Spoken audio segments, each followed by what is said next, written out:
പരിശുദ്ധ പരമ ദിവ്യകാരുണ്യത്തിന് എന്നേരവും ആരാധനയും സ്തുതിയും പുകഴ്ചയും ഉണ്ടായിരിക്കട്ടെ. ഇന്ന് ഡിസംബർ മാസം 26-ാം തീയതി വ്യാഴാഴ്ച. കർത്താവെ, പുതിയൊരു പ്രഭാതം നൽകി ഞങ്ങൾ അനുഗ്രഹിക്കുന്ന കാരുണ്യത്തിന് നന്ദി പറയുന്നു. ഇന്നലെ അവിടുത്തെ ജനന തിരുനാൾ ഏറ്റവും സന്തോഷപൂർവ്വം കൊണ്ടാടാൻ സാധിച്ചതിനോർത്ത് നന്ദി പറയുന്നു. ഈശോയെ, അവിടെ ഞങ്ങൾക്ക് ദാനമായി നൽകിയിരിക്കുന്ന ഈ ദിവസം അങ്ങയെ മഹത്വപ്പെടുത്തിക്കൊണ്ട് പൂർണ്ണമായും അങ്ങയുടെ വചനങ്ങൾക്കനുസരിച്ച് ജീവിക്കാനുള്ള കൃപ ഞങ്ങൾക്ക് നൽകണമേ. ഇന്ന് ഞങ്ങൾ പോകുന്നിടത്തെല്ലാം അങ്ങ് ഞങ്ങളോട് കൂടെ ഉണ്ടായിരിക്കണേ. ഇന്ന് ഞങ്ങൾ ചെയ്യുന്ന പ്രവർത്തനങ്ങളിലെല്ലാം വിജയം നൽകി അങ്ങ് ഞങ്ങളെ അനുഗ്രഹിക്കണമേ.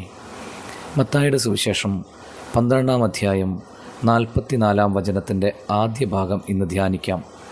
ഞാൻ ഇറങ്ങിപ്പോന്ന ഭവനത്തിലേക്ക് തന്നെ തിരിച്ചു ചെല്ലും. അശുദ്ധാത്മാവിൻ്റെ വാക്കുകളിൽ ഒന്ന്. ഇത് നമുക്കെല്ലാം ഒരു വാണിംഗാണ്.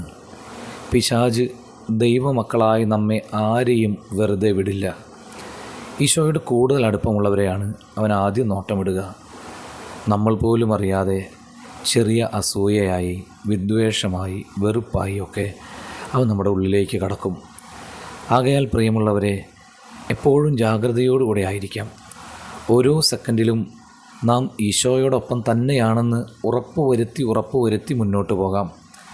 സർവശക്തനായ ദൈവത്തിൻ്റെ സാന്നിധ്യം ഇന്ന് നാം എല്ലാവരിലും നിറഞ്ഞു നിൽക്കട്ടെ. നമ്മുടെ കർത്താവ് ഈശോ മിശിഹായുടെ കൃപയും പിതാവായ ദൈവത്തിൻ്റെ സ്നേഹവും പരിശുദ്ധാത്മാവിൻ്റെ സംസർഗവും നാം എല്ലാവരോടും കൂടെ ഉണ്ടായിരിക്കട്ടെ, ഇപ്പോഴും എപ്പോഴും എന്നേക്കും. ആമേൻ.